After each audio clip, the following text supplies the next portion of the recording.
So I know that God, partnering with us in our life, desires for us to fulfill our destiny. And all he's waiting for us to do is to say something that I want to do this. I am designed to do this. And it doesn't matter whether you've been sexually abused, whether you're raised by a single mom, whether someone told you that you were an idiot, whatever the teacher said. You know why they told you that? So you would quit.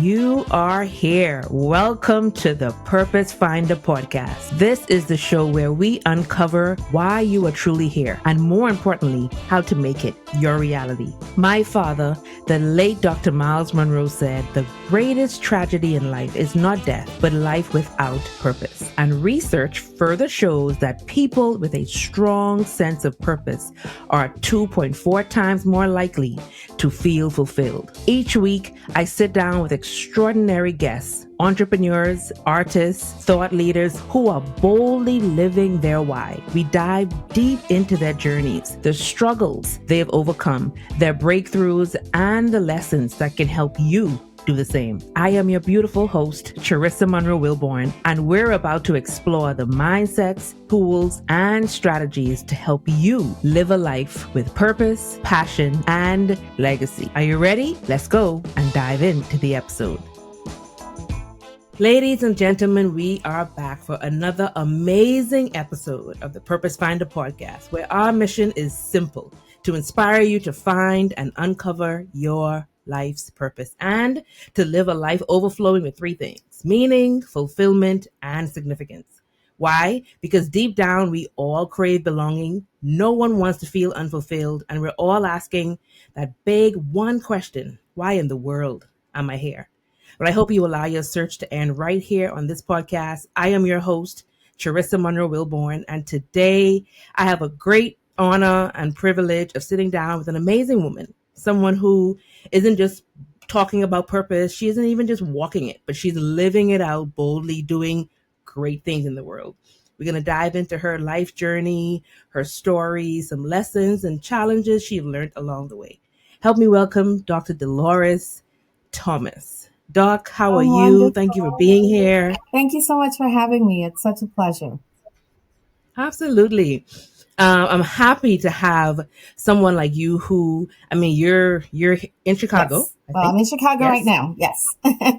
You're doing great things. You work with a very, very good and highly esteemed pastor. I'm not going to read a bio. I'm going to have you go ahead and tell us who you are, where you're from, and what it is you're doing in the world that's making you so influential. Great. So I'll start with, I'm an immigrant from Jamaica. So I know that you're in the Bahamas, so we're islanders. If you're not there now, but at least we were. So I'm in Chicago, believe it or not. Oh, are you? and so that's amazing. So I grew up in Jamaica and migrated to Massachusetts and spent many years in Massachusetts. And then after graduate school, worked in corporate, worked for Kraft Foods. And then while I was in Chicago, I met my husband. And at the same time, my husband had worked with Dr. Bill Winston at IBM, and he started a church. And so we came and we joined him and launched the Joseph Business School that we've been working on for the last 25 years. After 12 years in corporate, we joined him.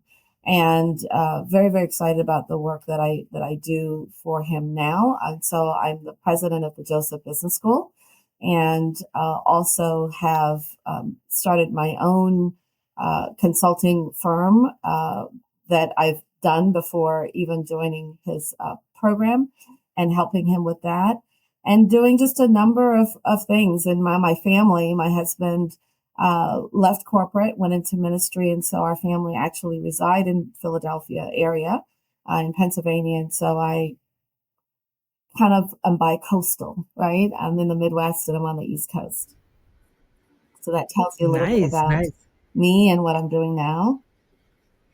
So as you talk about coming from Jamaica, of course, you're from Jamaica, I'm from the Bahamas. We've both migrated over here to the U.S. What was that journey? What is it that brought you to the U.S.? Why was it important for you to leave Jamaica? And then what is it that has caused you to stay? Yeah. So I was 12 when I left. So I really didn't have a choice. My mom made a choice for me. But my my grand aunt came to the States, being asked by a wealthy family to come and be a homemaker for them. And so she then invited her siblings, which would be my grandmother. And my grandmother then invited my mom and our family to come. And my dad actually lived in Canada, so I had visited Canada, and I have family all over the world. Just by islanders, we tend to have family all over the world. And so I came and I have found much success in this land called the land of opportunity in America. And so even in my elder years, I still find this to be an amazing country. But Jamaicans are proud of where they're from. So I still very much have an affinity to my Jamaican heritage. But I believe that God had created a path for me to be here in Chicago, and in America. So And I think a lot of island people, most island people, they may leave home and come to the land of milk and honey, like you say, looking for success, looking for opportunity, but also looking for freedom. But we are still very much attached to, where we were raised, where we absolutely, came from. We absolutely, don't ever forget about home. And so I can resonate with where that sits. And then of course you come and then you find the success, you find the freedom, you find the opportunities, you also end up finding spouses and you end up having a family. But then you also figure out, how can I also now give back yes, or take back to my hometown, yes, my hometown. And now you say you have found great success here in America.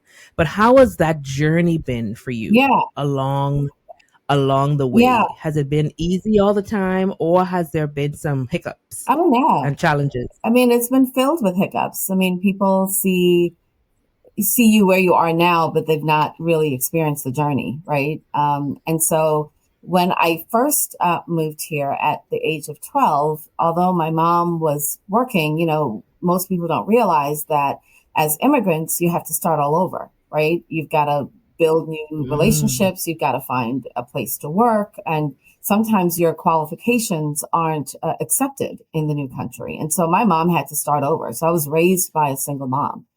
And the whole education system, the whole economic system, right, was new.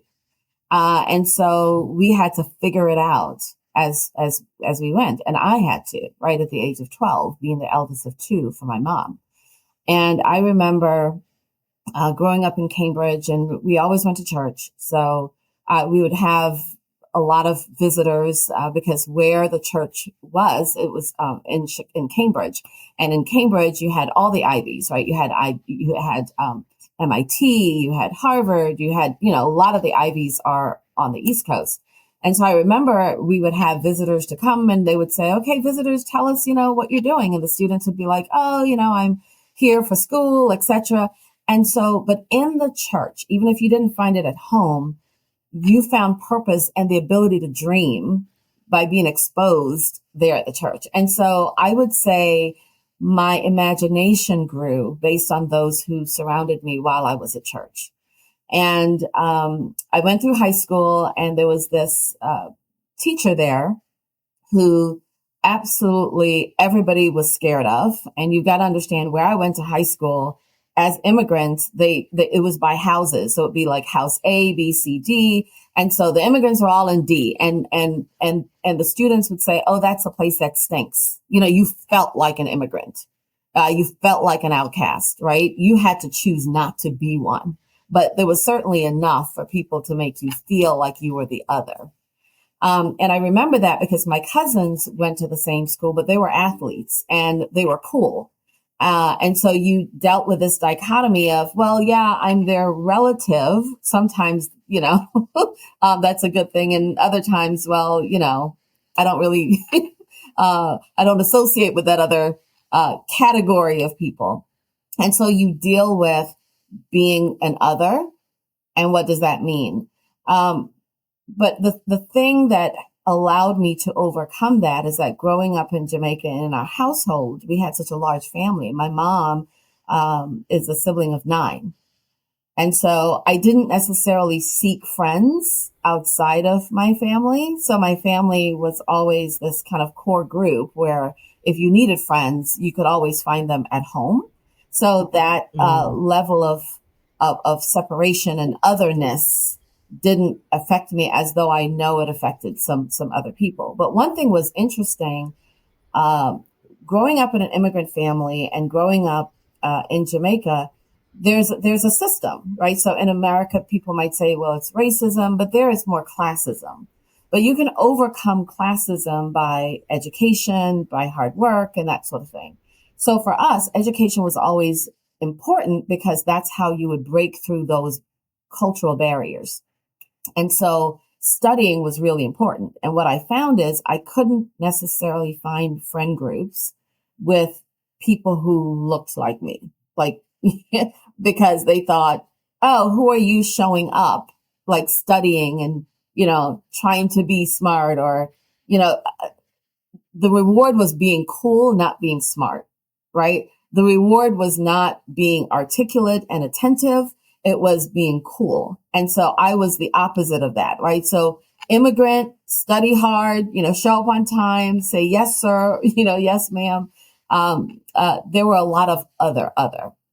And I would say that fortified my ability to overcome the otherness and to focus on, well, what is God's purpose for me?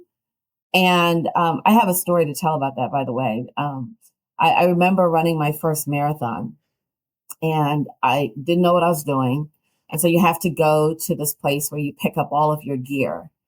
And so I thought you couldn't pick up these sheets that would say pacer. Like you literally had to qualify or be certified to be a pacer.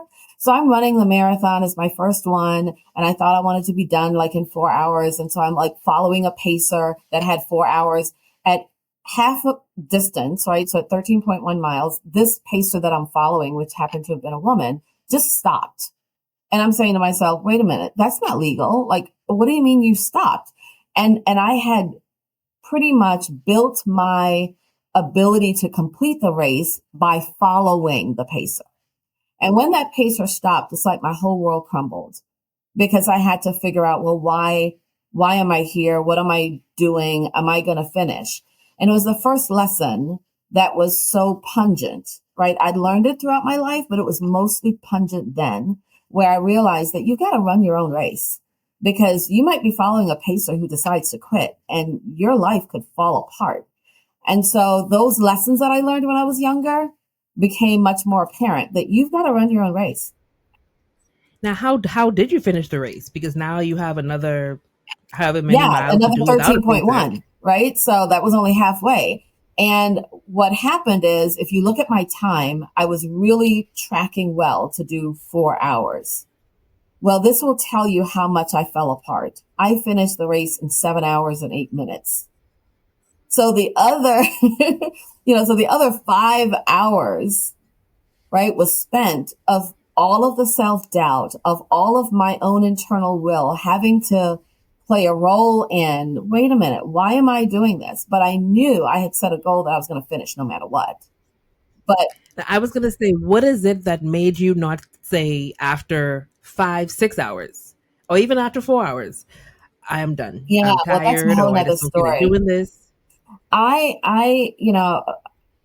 got married and, although I told the Lord, I said, I didn't want to get married, but if I were to marry somebody, let it be somebody who loves you because they'll know how to love me. Right. But I wasn't I was more corporate oriented, but the Lord placed this amazing man in my life. I got married, and because I wasn't sure I wanted to get married, I also wasn't sure if I wanted to have kids.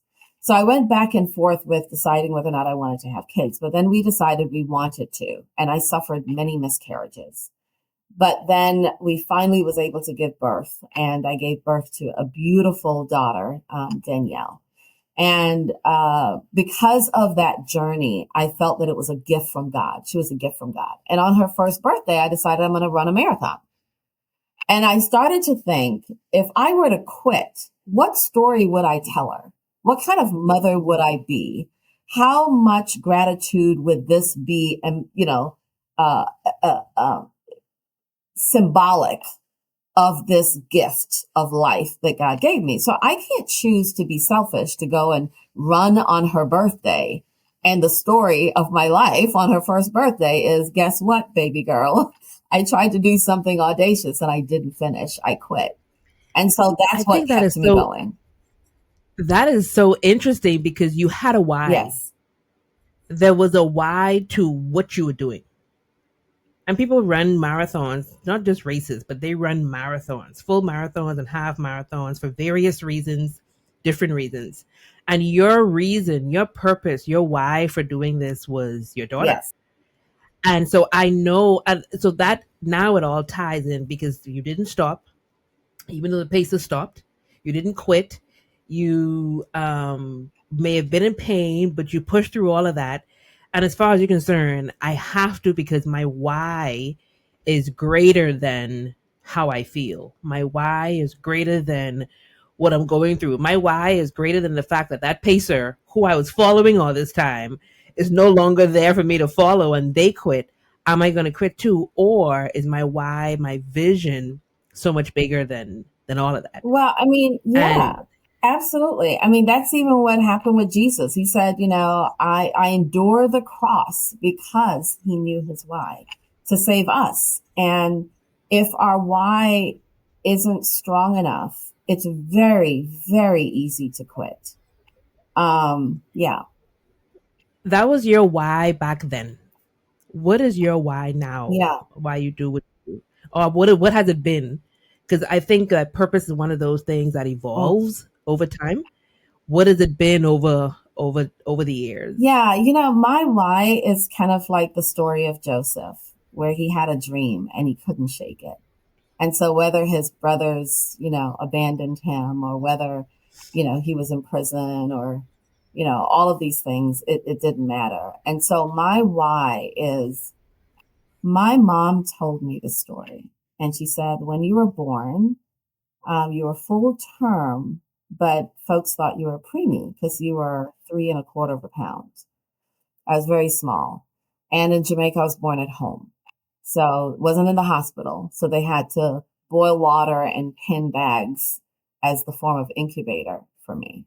And she said the nurse that delivered me would walk around and say, nobody really knows what it means to love a child like Judith, Deloris's mother, because, she was able to keep this little girl alive. And so she'd say she's the miracle baby. But then my mom tells me of another story that I was born with like this thing on my forehead. It was like, this light on my forehead. And she goes, she couldn't get rid of it. And so one night she had a dream. And in that dream, the dream said, warm some oil and put it on there and it will go away. And she warmed some oil and she did what that dream told her to do and it went away. Now, many years later, right, in my late 20s, I joined a church pastored by Bill Winston, where I learned about the anointing. I grew up Baptist, so some of these elements you read, but you don't really understand it. And the purpose of the oil, I was like, oh my gosh, my mom told me the story. I guess that was, God's way of anointing me, right, for a purpose. But then I grew up around not only my mom, my grandmother, and my great grandmother, but my great grandmother even more so. And she was like a Pentecostal. And so that she would always have me learn scripture. And one of the scriptures that we always said was Matthew 5:16. Let your light so shine before men that they may see your good works and glorify your Father which is in heaven.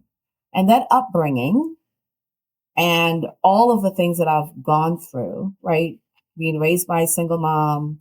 Even when I went to college, I had to work 3 jobs, they used to say Jamaican work many jobs, right? I had to work many jobs to finance my education and to do a number of things, right? That I know that my life is a gift from God. And so my purpose has always been, how can I honor him? How can I honor God?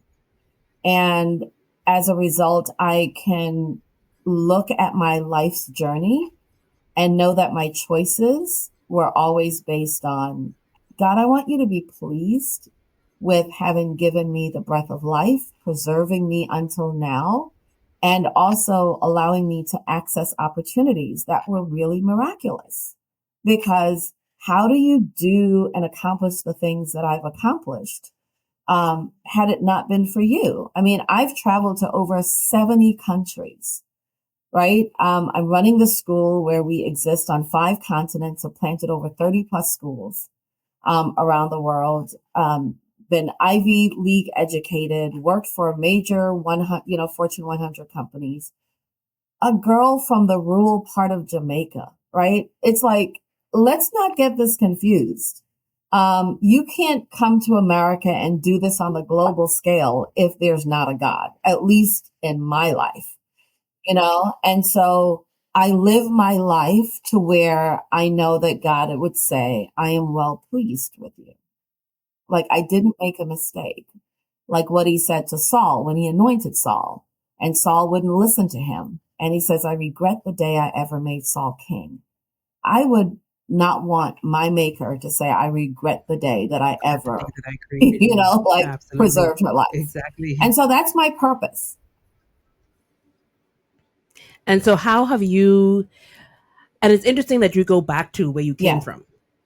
You go back to, hey, I'm the girl from rural part of Jamaica. There's no way that I like that you said there's no way that you can be who you are right now, doing what you do in the world, sustaining your position in the world by myself. Like there has to be a God. There has to be someone greater than me, more powerful than me, who took this girl from the rural part of Jamaica, brought her to the land of plenty, if you will, and also continue to elevate and promote me to like he's done for you. And I think sometimes we forget where we are from. Yeah. We forget. And one of the questions, my dad has these 5 questions. So he talks about these 5 questions of the human heart. And one of them is, where are you from? And though that goes beyond where are you from, locale, community wise, it goes beyond, no, where are you really from? Like you may be in this world, but you're not of this world from, but still remembering where you are from. Like where you are now is not where you began. And that is one of the reasons why I created this podcast, for this very story, for people to be able to hear that even though I am from the other side of the tracks, even though I may have come from the womb of a woman that was sexually abused, even though I am from poverty, that doesn't mean that that's where I have to stay. And it doesn't mean that it's baggage that I have to carry for the rest of my life. Is it something that's in my rearview mirror that I can look at? Absolutely. But I don't have to make it the reason why I don't push through, don't finish the race, if you will. And you talk about where you are, but you're saying, man, it's amazing how this girl from the rural part of Jamaica, but look at me. And it's not always easy. I find that people are stuck in their situation that they see and feel now. And they don't know how to finish the race when they're done following. They don't. And I thought that was an amazing story that you gave, and I will never forget it.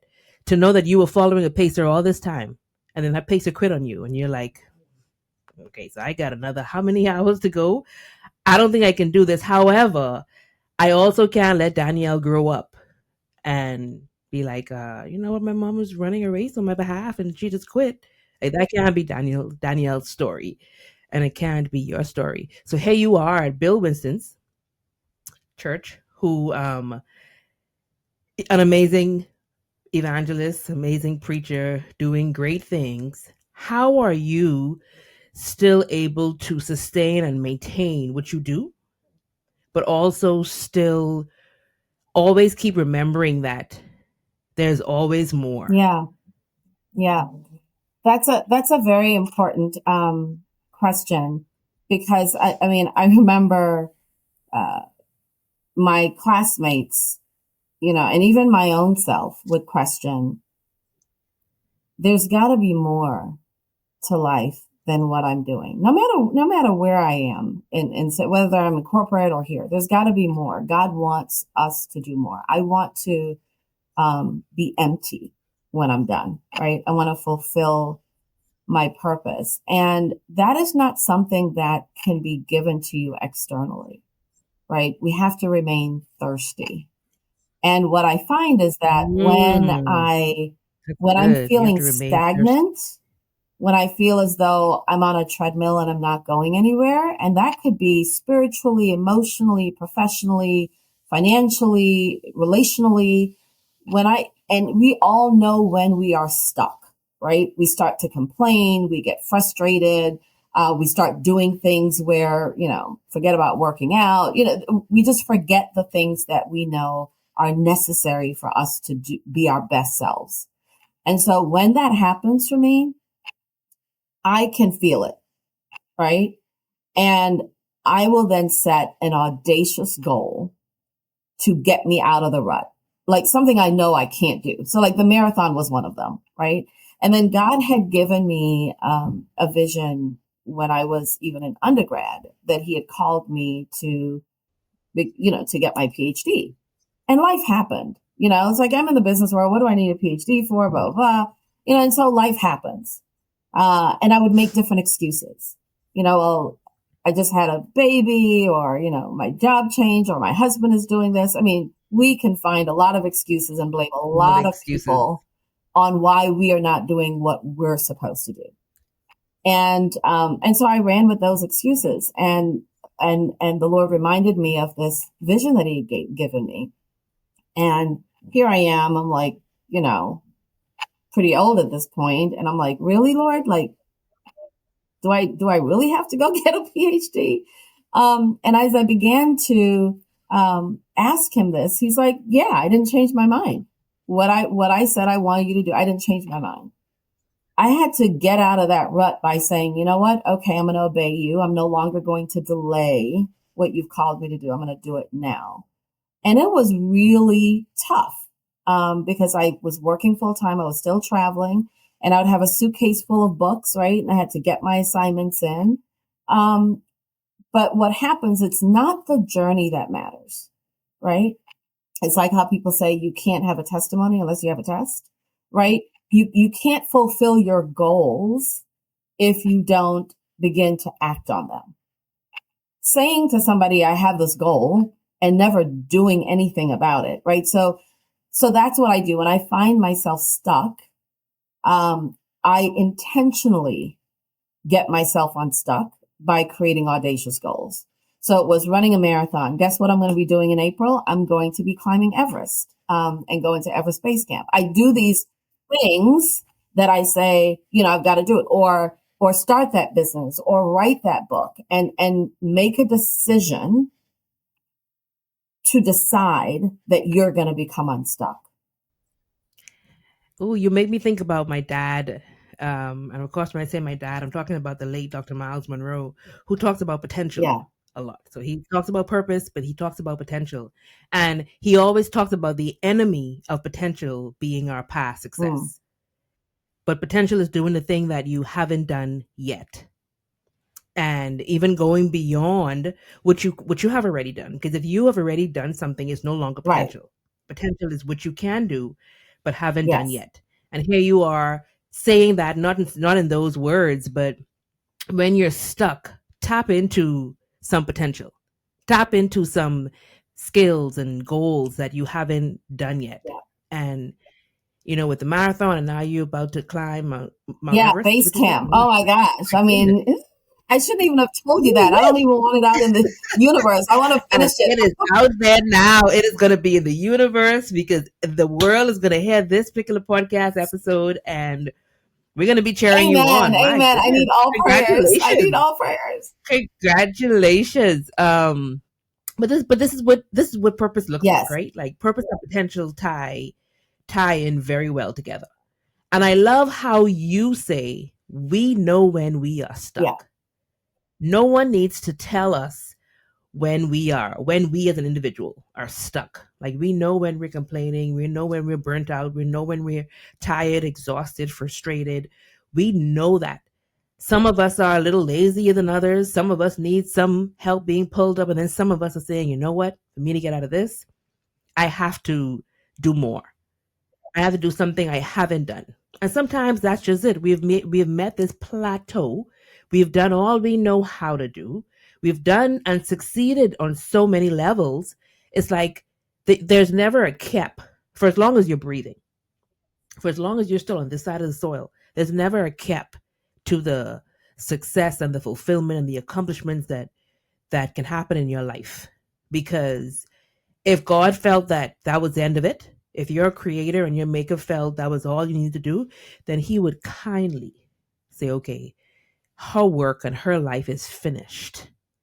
But if you're still here, there's still so much more than you can do. Why not tap into your potential? Why not tap into expanding and evolving in what it is that you were born to do? Hey, purpose seekers. If this conversation has you thinking about your purpose, what it is, how to find it, and how to truly live it, then I have something just for you. Introducing the Purpose Finder Formula. And you have the free access to my 20-minute training designed to help you uncover your purpose and to start living it with confidence. No fluff, no guesswork. It's clear, practical, step-by-step guide to finding meaning and gaining clarity and direction. Your purpose is calling.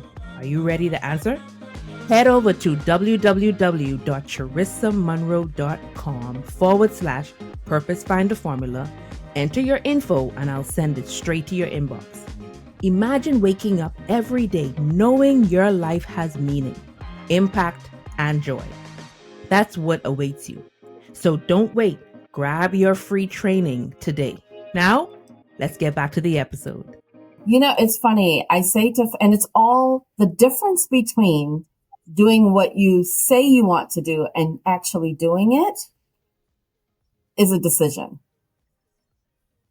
And it's your decision, right? And so I say to people, Dr. Winston's been teaching on word power. And as I've been reflecting on it, like the light bulb went on, because it's absolutely right. Your words have power and they create the future you want to create. And so I used to think that it was willpower, but willpower doesn't come until there's word power. So let me give you an example. Say that again. Willpower doesn't show up or doesn't come until you have word power. And so this is, at least that's a revelation I got, right? Somebody else can figure it out and come on your podcast and give you their version, but this is my version. And here's what I think.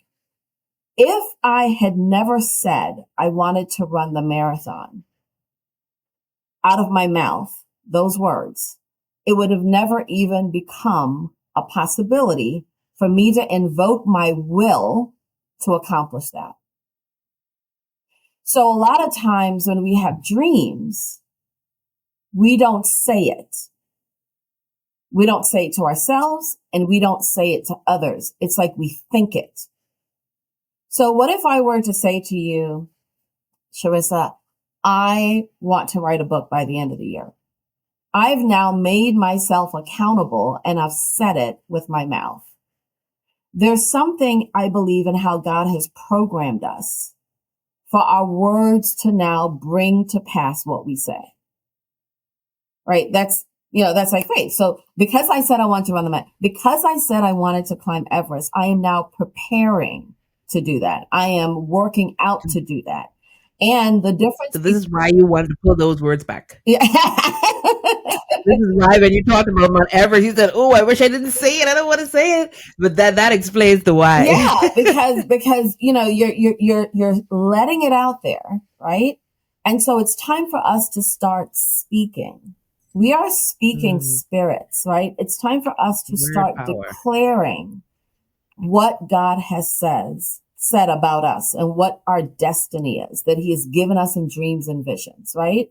And so the difference between me accomplishing my goal and someone else not accomplishing their goal is because I said it and I decided that even though I didn't know what the destination might look like, that I'm going to do it, right? So even though I had set 4 hours to finish the marathon, finishing the marathon was more important than whether it was 4 hours or 7 hours. So I wasn't going to quit because I didn't get it done in 4 hours.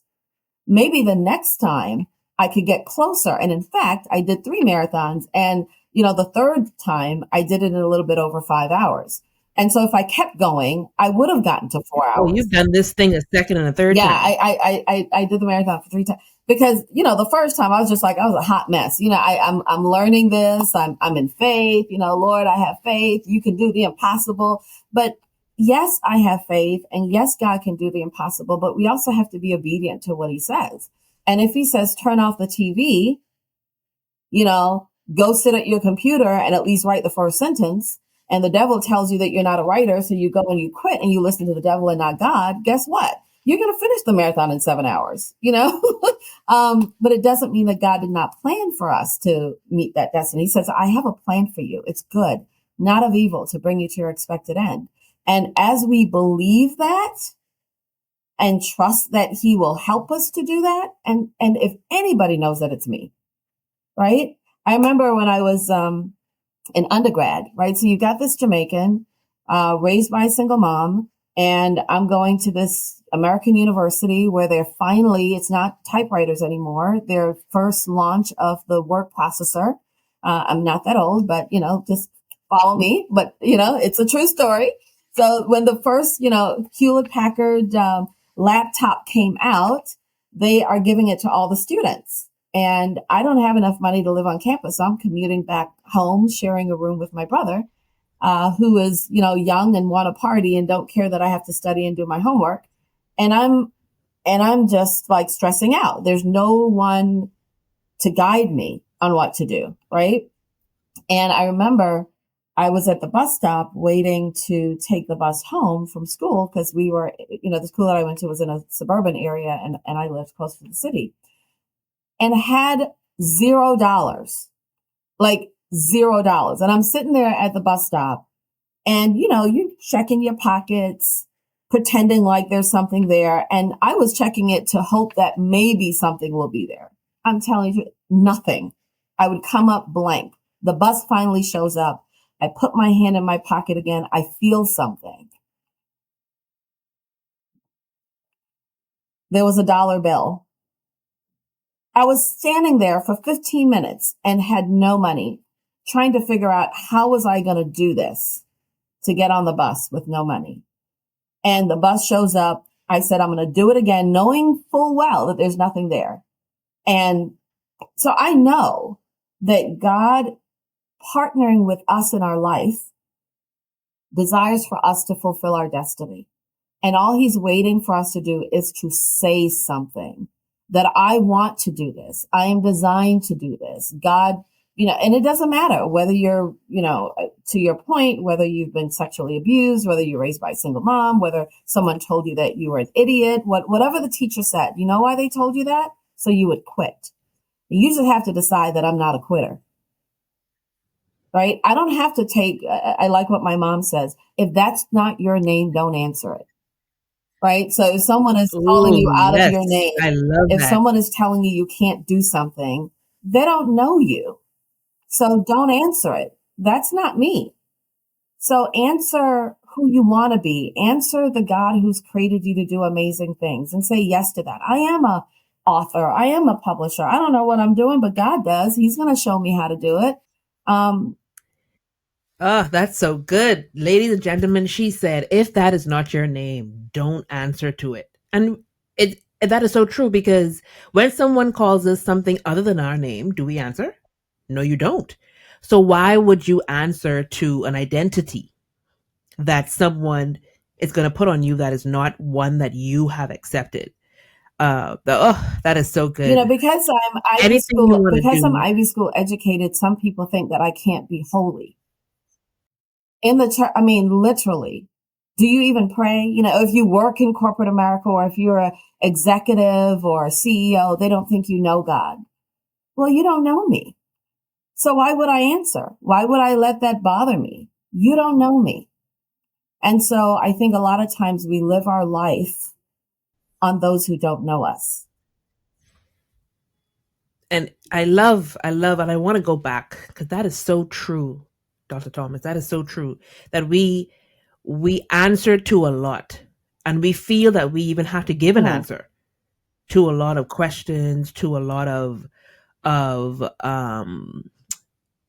callings, or just a lot of beckonings that or bullying that people would have towards us, say of us, that we know is outrightly just not who we are, but we haven't learned the how to not accept. We haven't learned the how to even avoid and ignore.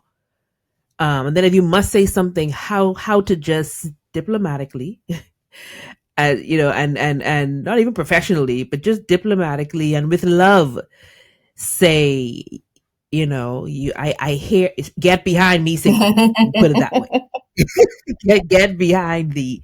But and I want to stress that you said when you have something that you are to do, like you need to declare it. Mm, Like God just needs to hear you even believe mm, and say that this is my will or this is your will.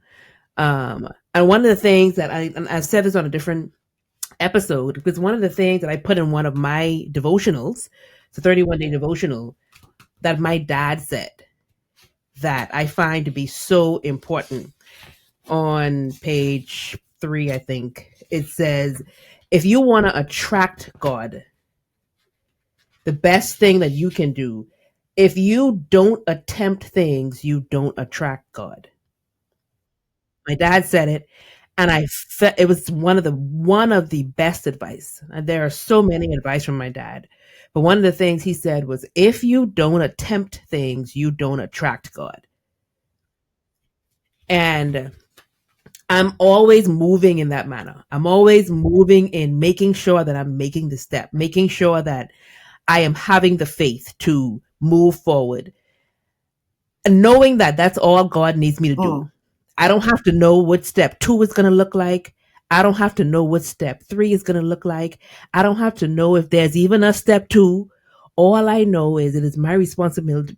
It is my responsibility to take step 1. And then anything can happen from there. And so I thought about that when you talked about, here you are standing on the bus stop 15 minutes. There's no money. All of a sudden, the bus comes up and you put your hand in your pocket one more time, and there is exactly what you need. And it just reminds me that when it comes to purpose, like there's always Yes, provisions to God's purpose for your yes. life. Always. But if you don't declare it, and if you don't put it to action, if you don't attempt it, then you will never know what provisions are there. And many times we believe that I can't take a step until the provisions are there. And God is like, no, take the step and the provisions will be there. Okay, so this, I wasn't supposed to be preaching today. I'm not going to preach today. No, we're not going to do that. So let's talk about one of the things you and I were talking about off stage was your um, pioneering Hmm. and what that has looked like for you, the price of pioneering. And I would love for you to share with myself and also the audience, what has that price been of, you know, pioneering? What is that? What does that even mean to you? And then how does that look? Yeah. So I'll start with the reward. The reward has been kind of a stronger sense of self because the struggles will make you question and doubt who you are, whether or not you're on the right road or not. And so the reward of this journey of struggle has been clarifying my purpose and being more bold and courageous in pursuing my purpose. But the price has been from when I remember I decided to go and live on campus because I just could not study at home and it just wasn't working out. And God had sent an amazing angel who was an administrator at the college who said, hey, the way you could stay on campus without having to pay is you could become an RA, resident assistant, and open the door for that. But when I decided to leave home with my mom and my brother by just caring for themselves, the rest of the family thought, like, who do you think you are? Why wouldn't, don't you know that you need to be there to help your mom? And so having those who you love question your dream and then maybe even choose to not be as friendly or as cooperative with you because you have now stepped out of what they had planned for you. That's a lot, right? So I can understand how Joseph might have felt when you know that there's a favor on your life. And remember, I was the girl where everybody would come to her recitations and would clap and, love to braid my hair. And she's the one that's going to make us proud. And now I was doing something that wasn't obedient to them, but was obedient to God. And when those two things clashed, when their vision of what I was supposed to do and God's vision of what he was telling me to do and me having to choose one, it was very painful, right, for me, and took years to recover from that because those who would embrace you, love you, care for you was no longer, appropriating their love that way. And so relationally that changed in my family dynamics. And then knowing that once you leave, you're alone, right? You can't go back and ask somebody for help because they've already told you they don't agree with your decision. So moving out of home and living on campus was a big thing. And then I left Massachusetts to pursue my career in Chicago. And that was another big thing. Like, who are you, right? Don't you love us? Why are you leaving us? Everybody stays close to home, but here you are off on your own. And so all those moments when you are pioneering, it means that you're trotting a path that's not yet been trod, whether that's your family, whether that's through relationship. Other people might have done it. So it's not necessarily a new path, but it's a new path within your core group or within your orbit. And so there's a lot of price of feeling lonely, right? Of feeling unsupported, and having to strengthen yourself mentally and emotionally that to sustain that, and then to have a drive to succeed, even when it looks like success might be impossible or harder than you had imagined, right? So all of these things have been a price that I've had to pay. And then I remember when I was working for a corporation that was in a product line that as I would go to church and as I would pray to God, he didn't feel that, and I didn't feel that the product line that I was supporting would be symbolic of my faith. And so I was leaving a corporate job that I was getting paid very well, and I didn't know what my next would be. But I remember reading a scripture where God says, I've told Pharaoh to let my children go. And he goes, and when you go, ask for these silver and gold. And he helped them to make that transition. And so when I made that transition, not knowing what I was going to do, but knowing that I was going to honor God, that I wasn't going to take my skill and work in an industry that would not glorify him, even though I didn't have anything else, that was hard. And then deciding to work in ministry, right? That was also kind of a big thing, right? Because now it wasn't the lure of corporate. It wasn't, you're going to go work for what? Your church? And so people looked down, at least in my orbit, they had looked down on me for making that choice and felt that I was making a wrong decision, right? And so all of that is more around self. And that's what I discovered. Other people want you to do what they want you to do because of how they see who you are to themselves. be, right? And you'll find that most people don't think very highly of themselves. And most people are afraid of the dreams that they dream for themselves. And so when you take an audacious move and say, I'm leaving corporate and I'm going to go work for the church. I remember I went to a conference and one of my classmates was there, and I didn't know what I was going to tell him, because even though we make these bold moves, like, you still feel something, right? But the Lord kind of tests your decision in so many different ways. And so I ran into him and I was like, do I tell him, like, should I say, hey, I'm in transition, or should I say, working for the church? And something just made me say, yeah, I left corporate and I'm working for my church. And I didn't even want to define like my church, it's a mega church, blah, blah, blah. It's like, no, I'm working for my church, whatever. It's out. Deal with it. And it opened up the space for him to say, I'm going through a pretty severe illness. And would you mind praying for me?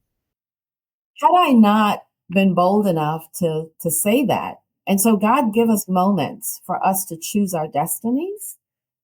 And that moment, it just took courage to say, you know what?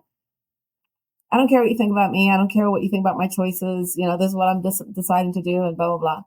And that was a moment where he needed me to pray.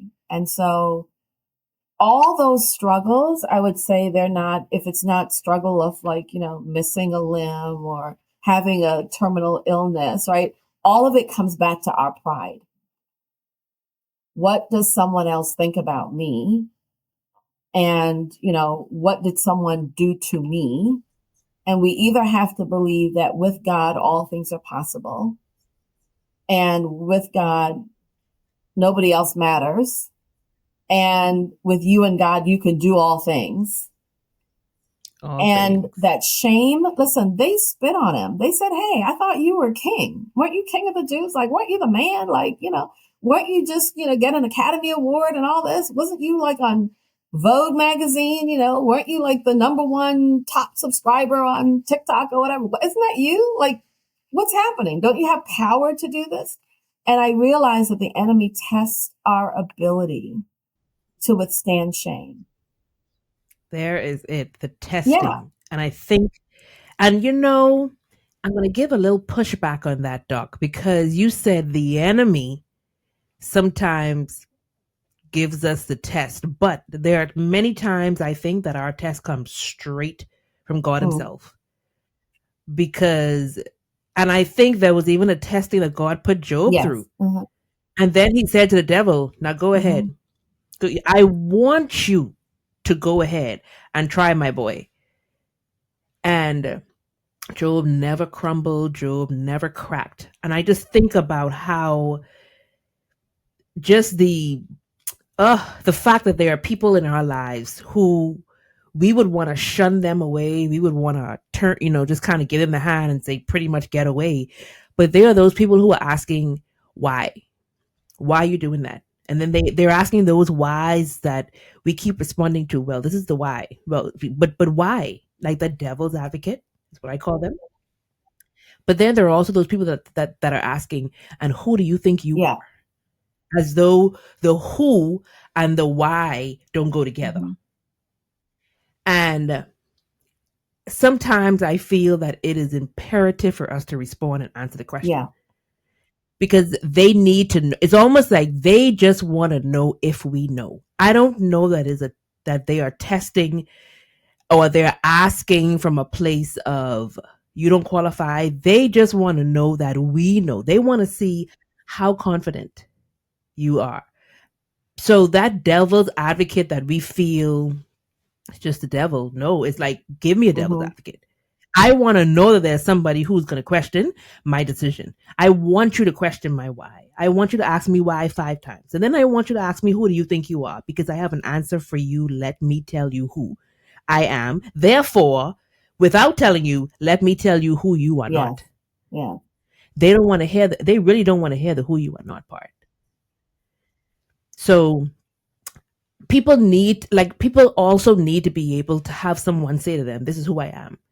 And this is why I'm doing what I'm doing, because they need to now have that encouragement and that motivation for them to be just as bold.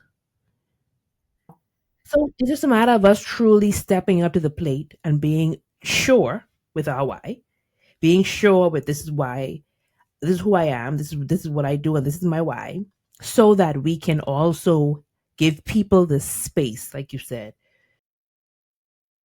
Yeah.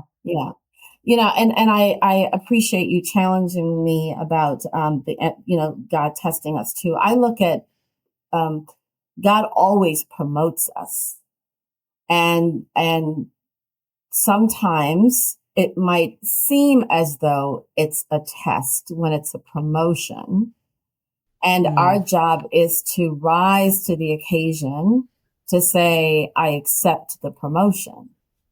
And when we assess those assignments of elevation as a test, right? Then it seems as though the way the world has framed tests, it's like, oh my gosh, like someone is trying to have me prove, that I don't know what I'm doing. Kind of like the enemy coming into the garden and testing Eve about who she is, right? But she knew who she was, right?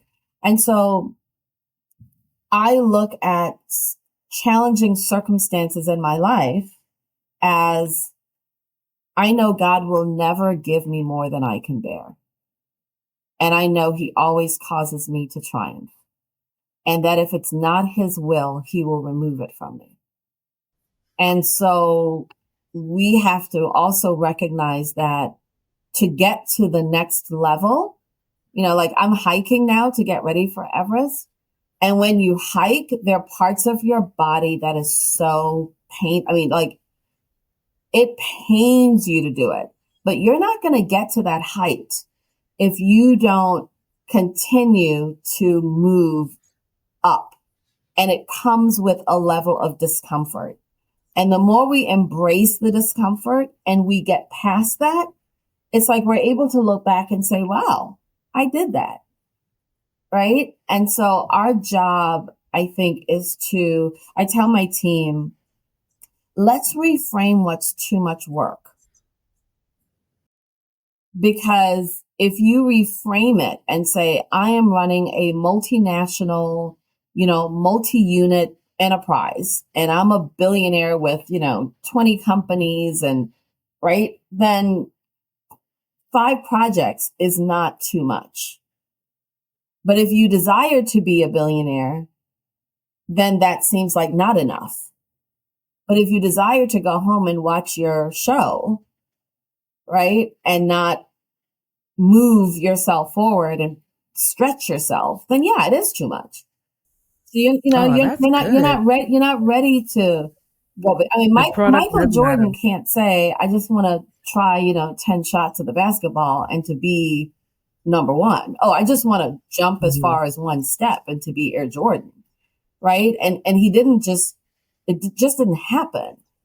So we have to be intentional about our success, intentional about our purpose. And knowing what you want. Like it sounds like you have to know the want, know the result, know the desire, know the vision, know the purpose, because then that's going to determine what you do. You might not even know the end. You just have to know that I'm going to do more than yesterday.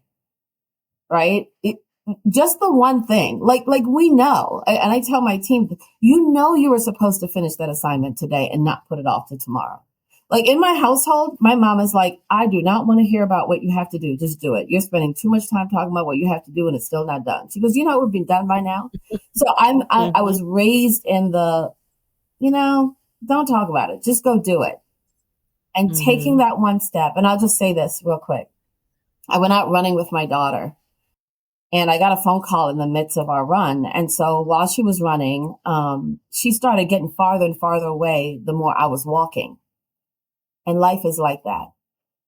When we choose to walk instead of run, the distance between what we want to do, right, and what we actually do are different. So the time we don't make a step towards the goal gets farther and farther. It's like saving, right? Put away $5 today. By the time the end of the year comes, right, you'll have more than you did when you began, but you have to start today. And everybody's like, oh, I want to save, I want to save it. And 5 years go by. And if they had just put the $5 in, they'd be so much farther along. And so pursuing your purpose, pursuing success requires action. And that action, there's one little switch, a decision. I was going to ask you what advice would you give to the listeners today, but I'm going to proclaim that to be the advice. Action. It's the action that needs to be happened. It's the action that you need to do, that you need to put forth when you want to discover, when you want to uncover, when you want to do, and then that decision. I love that. I love that advice. Oh, there's not enough time. Where's the time gone? We can keep talking. This is so amazing. So I know you have great things coming up. And I want you to share with the audience a little bit about it. We are going to show a very short promo video and film just so they can really hear. But I do want you to tell us what's coming up and what do you have available. Yeah, so the Joseph Business School with Dr. Winston, we put on a conference every year. And so this will be our 31st year that we're putting on our Business and Leadership Conference. And it's amazing. It's going to happen March 21st and 22nd. And we've got some amazing guests and several tracks. So on Friday, it's a whole track on finance, where we'll start with a venture capital showcase. So if you've got a business and you're looking for capital, you'll be able to pitch your idea and meet real life, venture capitalists who are ready to invest in your business. And then we have several different workshops. And at night, guess who we have? Jamaican's first woman billionaire. She's of Jamaican born, but she lives in America. And her name is Dr. Trisha Bailey. She's going to be our speaker. And then Charles Payne, who's a Fox business anchor, is going to also talk about money. So Friday is all about money, the 21st, and we invite you guys to come out. And on the 22nd, it's all about industry. The theme of our conference is Scale Up. And we have Dia Nichols, who's the president of Advocate Healthcare. And then we've got Craig Williams. He is the president of Nike. And then we have a prophet, Prophet Joseph Z, that's going to be joining us. And then we close out with Dr. Winston. But we have a number of different tracks from health and wellness. You'll have celebrity person who talks about health and fitness. We'll have the healthcare group coming in with different checks on all of your vitals. We've got just amazing, and how technology will help you to become more fit. We have invention. So if you have an invention and you're looking to take your concept to market, we'll also have that track. We have a youthpreneur track. We've got so many things to help the body of Christ take their business, not to think small, but to go big, and to do it in an environment that will be supernatural and will be charged with faith. It says one can put 1,000 a flight, but two can put 10,000 a flight. We want the body of Christ to come together. If you've got a business or a business idea, or you just simply want to take your life to a next level, this is the conference. And I'm not just saying that just to promote it. It really, we are in prayer and in faith that we will come together so that you'll be able to launch your business and scale it. So please tell us, anyone that's ready to scale up now, whether they want to show up in person or they want to show up virtually, where can they register and sign up? Yeah, they could do both. You could come in person and you can also do virtually, and you could sign up at blc.billwinston.org, blc@billwinston.org, or you could sign up at jbs.edu, which is our school's website. But Business and Leadership Conference, blc.billwinston.org is how they could sign up. And it's free, totally free. Totally free, guys. But free is not free. Even Jesus himself had to, his life so that we could be free. So we're bringing you the best of the best, but we don't want it to cut. It's our seed to you as you grow your business. Awesome. Thank you. Ladies and gentlemen, let's watch and listen to a very short primo on the Scale Up Conference. Entrepreneurs, leaders, and game changers. Prepare to enlarge your territory at the 2025 Business and Leadership Conference, March 21st and 22nd. Presented by Dr. Bill Winston. We're releasing the blueprint to scale up. According to 2 Samuel 22:30, empowering you to break down barriers and accelerate your business to new heights. Join us to hear from industry titans, including Dr. Trisha Bailey. From humble beginnings to Jamaica's wealthiest woman, this trailblazing entrepreneur and philanthropist has the keys to exponential growth. Charles Payne, Fox Business Network's top financial expert, backed by popular demand to break down cutting-edge strategies for investing and winning in the stock market. Craig Williams, the mastermind behind major brands, including Jordan, will be sharing innovative insights on building and scaling global businesses. Dia Nichols, president of Advocate Healthcare, the largest healthcare system in Illinois, Illinois, will elevate your leadership acumen with the high-impact strategies he uses to oversee nearly 50,000 team members and physicians. Scale your vision, your impact, your brand. Scale your faith in business. Mark your calendars to join us for this convergence of brilliant minds. March 21st and 22nd, 2025. Scan the QR code on the screen or visit blc.billwinston.org to secure your seat in person in Forest Park, Illinois, or online.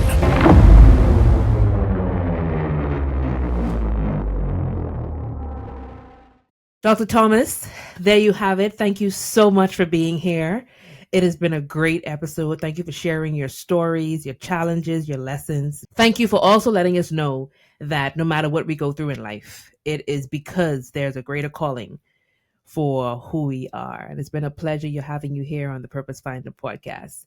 I love to end on a note, one of my favorite things in life, and that's food. Mm. I'm a big foodie. I love good food. I love different types of cuisine. So I love to share this fun thought and idea and culture with my guests. So let me know, what's your favorite dish, your favorite food? What is your favorite restaurant? My favorite food is my mom cooked meal. And I tell you, I was a vegan until she made me some curry chicken. And that just made me curry chicken and cabbage. I was like, oh my gosh. And so I gave up being raw so I can have some of my mom's curry chicken. Oh my. And your favorite restaurant is Mom's Kitchen? Huh? Yes, definitely Mom's Kitchen. Home cooked meal. Nothing like an island meal at Exactly. that. So there's going to always be this rivalry between Jamaican food and Bahamian food. Let me let you know right now. Okay? I take both. However, I do appreciate Jamaican food as well, so I won't throw any shade. But thank you so much for sharing. Ladies and gentlemen, I hope that you learned a lot. I hope you were inspired, encouraged, and motivated today to take the action that's needed for you to fulfill your purpose. I am your host, Teresa Monroe Wilborn, and until next time, see you soon. Bye. And ladies and gentlemen, that is a wrap on this episode of the Purpose Finder podcast. I hope today's conversation lit a fire within you, because purpose isn't just something you chase. It is something you live every single day. If this episode resonated with you, don't keep it to yourself. Leave a review on your favorite podcast platform. Your feedback helps us reach more people on their journey to purpose. Let's continue the journey together. Join the Purpose Finder community on Facebook for exclusive insights, tools, and a tribe of purpose-driven people just like you. And remember, the two most important days in your life are the day you are born and the day you find out why. Your purpose isn't far off. It's already within you. It's time for you to uncover it and live it boldly. Until next time, stay inspired, stay intentional, and keep walking in your purpose.